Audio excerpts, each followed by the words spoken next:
Once a powerhouse in the gaming industry, Warner Bros. Games delivered some of the most beloved titles of the past decade. From the dark alleys of Gotham to the brutal arenas of Mortal Kombat, they ultimately set a standard for storytelling and gameplay. But as of late, that legacy is crumbling. So what happened?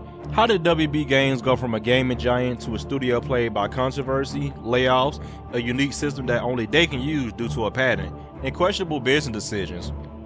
What's going on with all you beautiful people, extraterrestrials, and whatever you want to identify yourself as? It's your boy Rob. Yes, just Rob, and I'm back with another one. Today we're going to be going over what's leading to the downfall of WB Games and how we got to this point. If you all enjoy video essays such as the vid you're watching now, consider subbing to the channel and tapping the bell icon so you never miss a vid from yours truly. With everything out of the way, strap yourselves in, hands and feet aside to ride at all times, and this is the rise and greedy downfall of WB Games.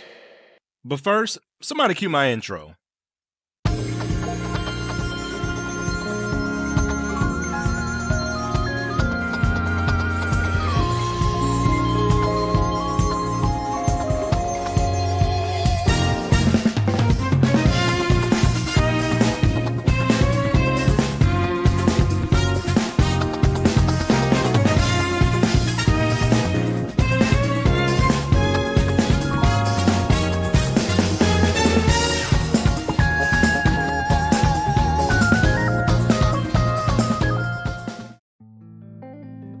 Before forming WB Games, Warner Bros. Had dabbled into video game publishing through licensing agreements with various developers and publishers. Their IPs such as DC Comics, Superheroes, Looney Tunes, and The Matrix were often licensed to third-party companies such as EA, Midway Games, and Atari to create video games. Now granted, these games weren't very good, but it laid down a foundation of their imprint in gaming moving forward. EA will make the Harry Potter games, while Midway and Atari will go on to make Mortal Kombat and some DC comic-based titles, as well as the Matrix games, respectively. By the mid-2000s, Warner Bros. Decided to become more directly involved in video game publishing. This marked the beginning of WB Games as a full-fledged gaming division rather than just a licensor. In 2004, WB went on to acquire Monolith Productions, which would later develop Fear and Middle-earth: Shadow of Mordor. Remember Monolith, as we will talk about them later in the vid. By 2007, WB started publishing their own games rather than relying on third-party publishers. This transition laid the groundwork for the later success of WB Games in the 2010s. And what was their first game that WB would cook up now being their own established publishers?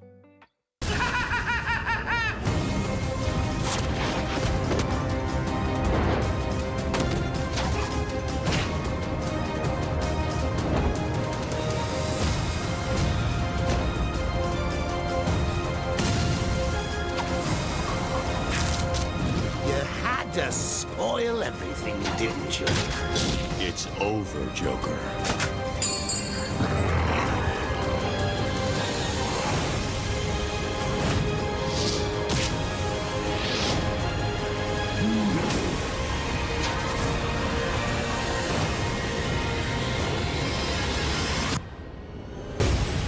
Do you really think you can win?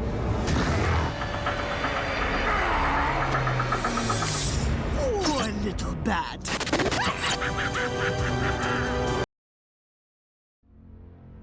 Spider-Man 2 walked so Batman Arkham Asylum could soar.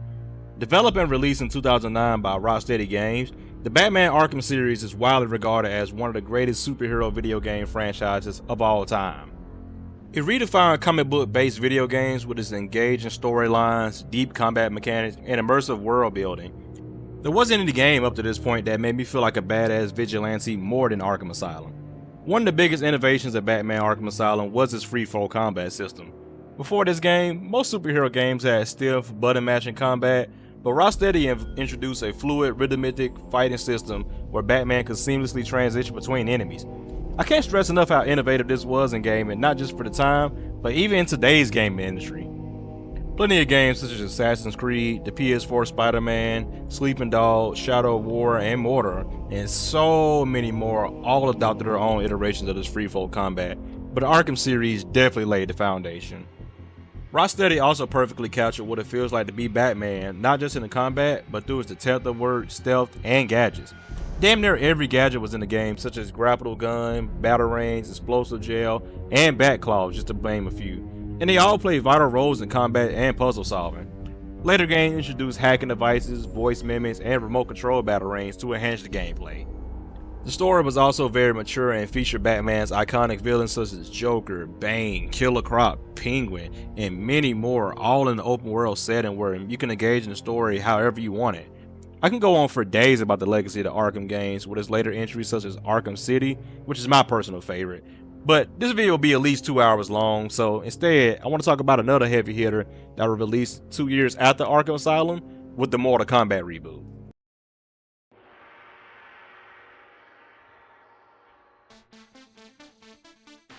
Before they were later rebranded to NetherRealm Studios, Mortal Kombat was developed by Midway Games.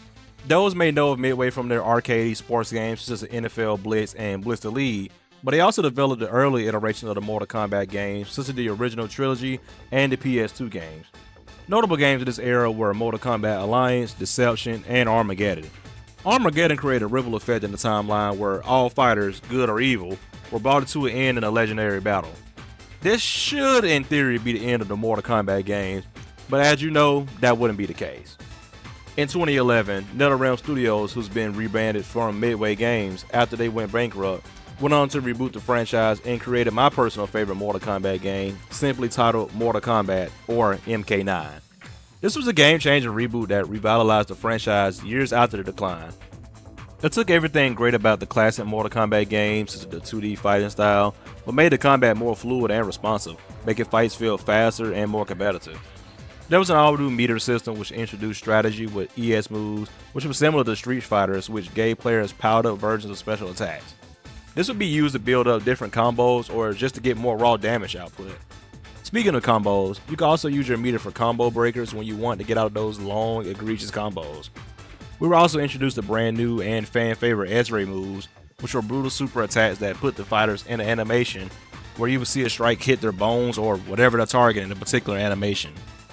This would become a staple in later entries moving forward. I never understood how some of these X-rays never seem to actually kill someone, but I guess it's video games after all. But what ultimately set this game apart was this story. Not only did MK9 reset the timeline by retelling the events of MK1 through 3, but it also added new twists and surprises such as Scorpion killing Sub-Zero, which led to Cyber Sub-Zero, or how about Liu Kang turning against Raiden, which would set up the conflict for future games. The story was absolutely awesome and allowed you to play different chapters with multiple characters being at the forefront, and honestly set the foundation for how deep and intricate a story could be in a fighter. MK10 and 11 also went on to review well, and with IPs such as the Arkham series, MK, Lego, Injustice, and more, WB Games were on fire and looking to keep their momentum going, but as the rest of live service games begin to appear, WB also wanted a hand in the pot. But just like how the Roman Empire fell, WB Games would too succumb to greed.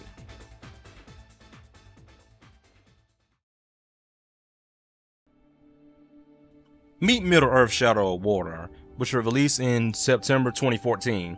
Developed by Monolith, SOM introduced the Nemesis system, which is the groundbreaking mechanic that created dynamic enemies that change how they behave, evolve, and interact with the player. Enemies remember past encounters, adapted to combat, and even form personal rivalries with you. It was always interesting to see an enemy you had no trouble beating combat, thinking that things were going to be different, but I still whooped their ass. If an enemy survives a battle, they will remember the battle and potentially gain new strengths, scars, or even a fear of the player's abilities.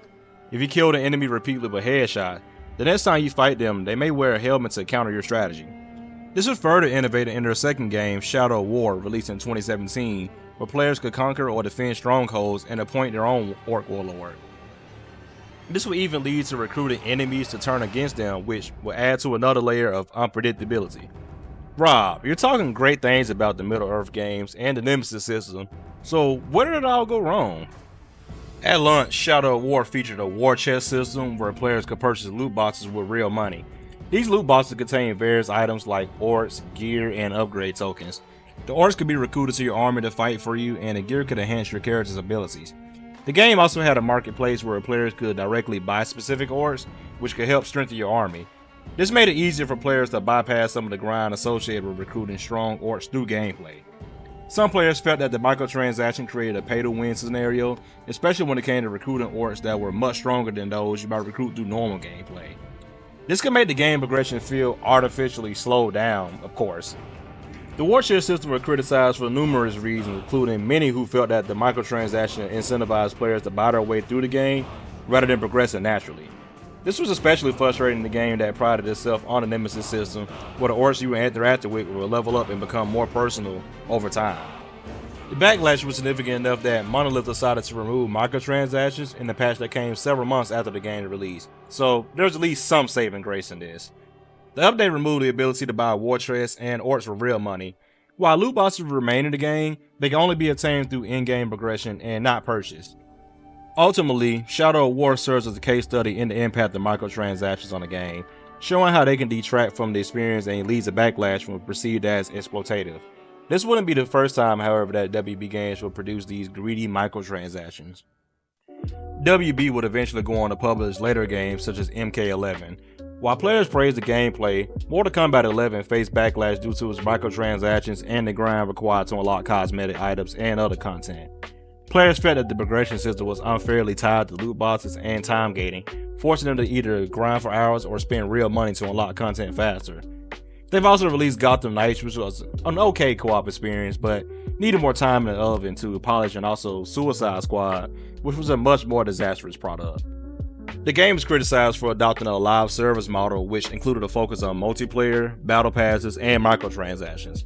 Players felt that this shifted the game away from the narrative-driven experience Rocksteady had built with the Batman Arkham series, leading to disappointment from fans who expected a more story-focused game. The gameplay was seen as repetitive and not aligned with the dynamic, fluid combat players had expected from Rocksteady. There was also a heavy emphasis on grinding, which frustrated players who felt the game's progression system was artificially stretched out to encourage microtransactions. And with how critically acclaimed the Arkham series was, this was a major letdown for fans of the franchise. WB also had a hand at their version of Smash Bros. And Multiverses, which featured noticeable characters such as Batman, Superman, Finn, Steven Universe, and even LeBron James. However, due to a grindy battle pass, lack of popular characters, and a netcode that was the equivalent of a tinfoil, WB shut down Multiverses almost as quickly as it came back, as recent news came out that the game would be shut down in May of this year. Then we finally get to the highly anticipated and my reason for ultimately making this vid, Wonder Woman, which was announced earlier this year to be shut down as well. What's sus about this is not just the fact that we won't have a Wonder Woman game, but also we still haven't seen the Nemesis system implemented in any game since Shadow of War.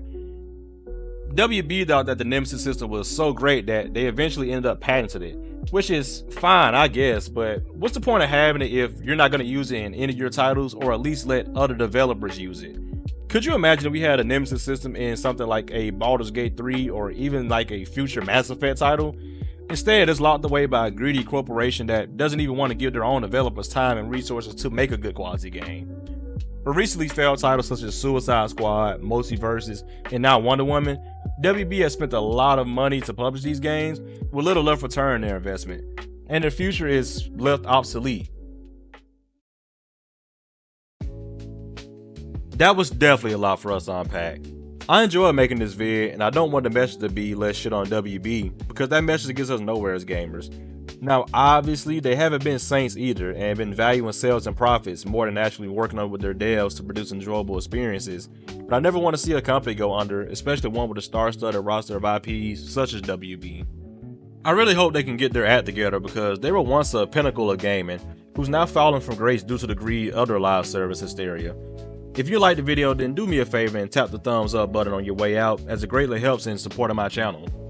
As always, I hope you all stay safe and stay dangerous. It's been your boy Rob. Yes, just Rob, and I'm out.